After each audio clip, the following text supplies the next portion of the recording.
Bismillahirrahmanirrahim. Assalamualaikum warahmatullahi wabarakatuh.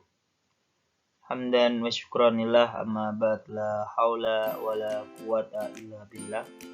Asyhadu an la ilaha illallah wa asyhadu anna Muhammadan abduhu wa rasuluh. Qala Allah ta'ala fi kitabihil karim. A'udzu billahi minasyaitonir rajim. Bismillahirrahmanirrahim. Rabbi shrah li sadri wa yassir li amri wahlul 'uqdatam min lisani yafqahu qawli. Apa kabar anak-anak sekalian? Semoga senantiasa diberikan kesehatan, kemudahan di dalam menjalankan segala aktivitasnya. Baik, pada kesempatan kali ini kita akan melanjutkan pembelajaran kita, ya, yaitu biografi Umar bin Khattab, ya, Umar bin Khattab. Setelah kemarin kita membahas tentang Khalifah Abu Bakar As-Siddiq.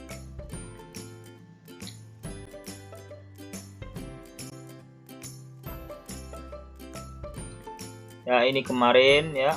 Jadi ada Nabi Muhammad, kemudian Abu Bakar, kemudian Umar ya. Kita hari ini akan membahas tentang Umar bin Khattab.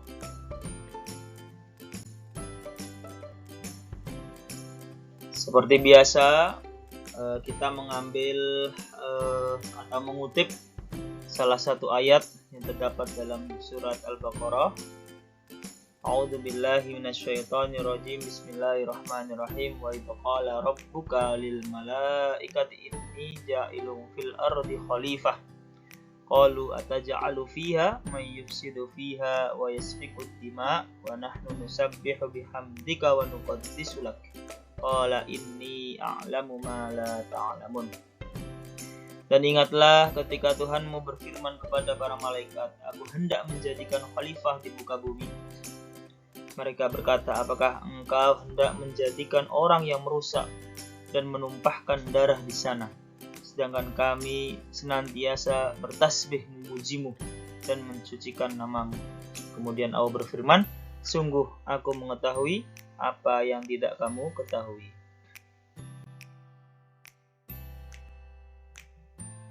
Khalifah Umar bin Khattab. Ya, Umar ini merupakan putra dari Nufail al-Quraisy yang berasal dari suku Adi. Di mana suku Adi ini adalah suku yang sangat terkenal, terpandang ya sebelum Islam. Ia lahir di Mekah pada tahun 581 Masehi. Sosok Umar adalah sosok yang sangat pemberani, tidak pernah gentar, memiliki ketabahan dan kemauan yang sangat keras. Umar juga merupakan saudagar ya. Nah, ketika Umar ini masuk Islam atau saat masuknya Islam atau saat masuk Islamnya Umar, ia hendak membunuh Nabi Muhammad, tetapi adiknya yang bernama Fatimah sudah menyatakan dirinya menyatakan Islam. Ternyata adiknya ini sudah menyatakan atau masuk Islam.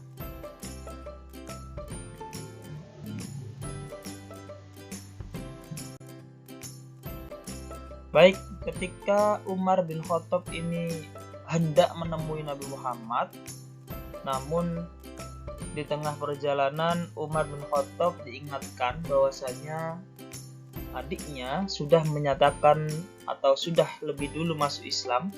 Tentunya dengan penuh rasa marah Umar pulang langsung. Tidak jadi ya. Jadi langsung pulang bergegas untuk membuktikan bahwasanya kabar itu apakah benar terjadi. Ternyata benar bahwa adiknya sudah menyatakan keislamannya. Bahkan pada waktu itu sedang melantunkan ayat suci Al-Qur'an, Quran surat Toha ya. Kemudian Umar karena memang sudah marah, akhirnya Umar langsung meminta ya ayat suci tersebut dalam artian Al-Quran tersebut, namun adiknya tidak memberikan ya sebelum Umar membersihkan diri, sebelum Umar mandi ya. Setelah selesai mandi barulah Umar kemudian mencoba melihat dan kemudian membaca ayat-ayat yang terletak di awal dari Quran surat Toha itu. Sosok Umar yang tadinya sosok yang sangat pemberani, akhirnya seketika itu Umar gemetar ya, gemetar. Kemudian ia segera pergi ke rumah Nabi Muhammad, ingin menemui Nabi Muhammad. Ternyata Umar menyatakan keislamannya di hadapan Nabi Muhammad, dan Nabi Muhammad membimbingnya mengucapkan 2 kalimat syahadat, sehingga Umar bin Khattab menjadi seorang muslim.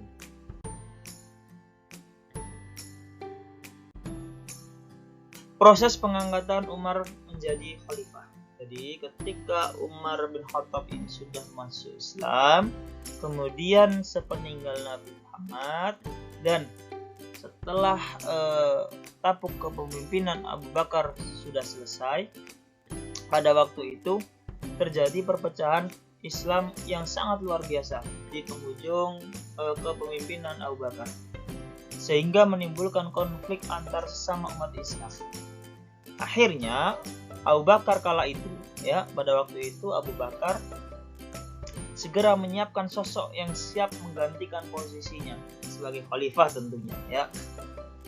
Kemudian sampai jatuh sakit Khalifah Abu Bakar itu gara-gara memikirkan, menyiapkan kondisi pada waktu itu, menyiapkan siapa yang berhak atau yang layak menjadi khalifah penggantinya.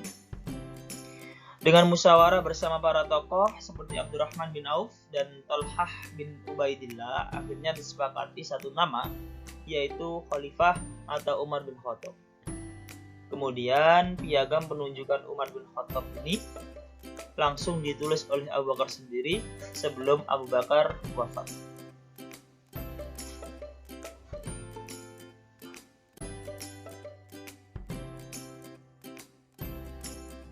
Adapun prestasi Khalifah Umar bin Khattab, ya, ketika tapuk kepemimpinan Abu Bakar, ya, dengan menunjuk Khalifah Umar bin Khattab, akhirnya Umar bin Khattab melanjutkan proses kepemimpinan, ya, menjadi khalifah, menjadi pemimpin umat Islam di seluruh penjuru dunia. Sehingga ketika Umar bin Khattab ini menjabat sebagai khalifah, ada beberapa prestasi, ya, ada 3 prestasi minimal yang kita ketahui. Yang pertama adalah ekspansi wilayah atau perluasan wilayah secara besar-besaran pada masa Umar bin Khattab, ya, atau Futuhat Islamiyah, seperti di wilayah Syria, Palestina, Irak, Persia, dan Mesir. Kemudian Umar bin Khattab menata kembali administrasi dan keuangan negara, sehingga pada masa Umar bin Khattab terbentuknya Baitul Mal dan Dewan Angkatan Peperangan, karena memang 2 poin ini sangat penting sekali di dalam sebuah pemerintahan. Yang kemudian yang ketiga, penetapan kalender Hijriah, ya. Kenapa kemudian muncul penetapan kalender Hijriah yang mana sampai hari ini kalender Hijriah ini masih kita gunakan, ya. Kita sebagai kaum muslimin masih menggunakan kalender Hijriah. Kenapa? Karena sebelum kalender Hijriah ini ada, sudah ada kalender Masehi, yang mana kalender Masehi itu digunakan oleh kaum Nasrani. Bagaimanapun caranya agar kaum muslimin ini memiliki penanggalan sendiri. Akhirnya, ya, kemudian ditetapkanlah kalender Hijriah pada masa Umar bin Khattab. Khalifah Umar bin Khattab, sosok yang sangat tegas terhadap kaum musyrikin, ya, setelah ia masuk Islam.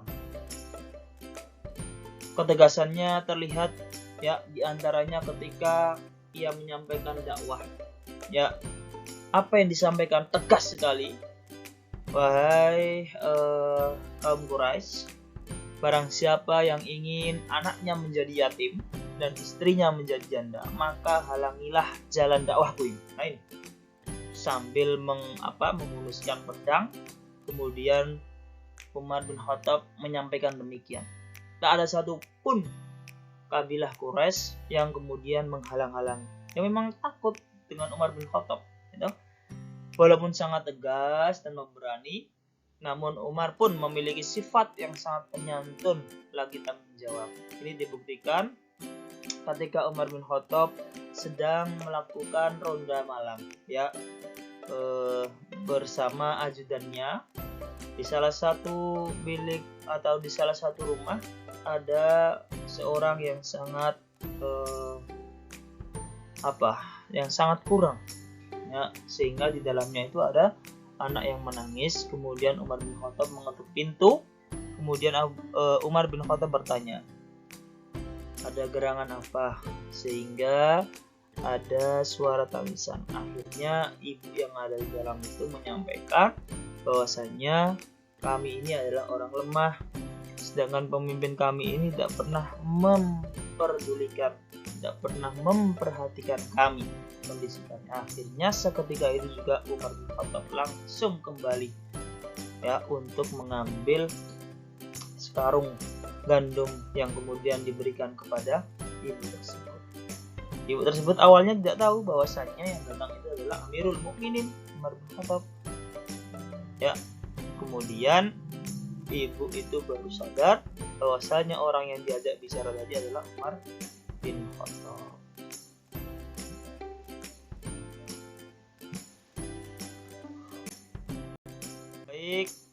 Baik, mungkin itu saja yang bisa kita pelajari hari ini. Mudah-mudahan bermanfaat, ya. Mudah-mudahan kita bisa mengambil ibrah dari sosok Umar bin Khattab, khalifah kedua setelah wafatnya Nabi Muhammad SAW. Kurang dan lebihnya mohon maaf. Nasrun minallah wa fathun qarib wa basyiril mu'minin.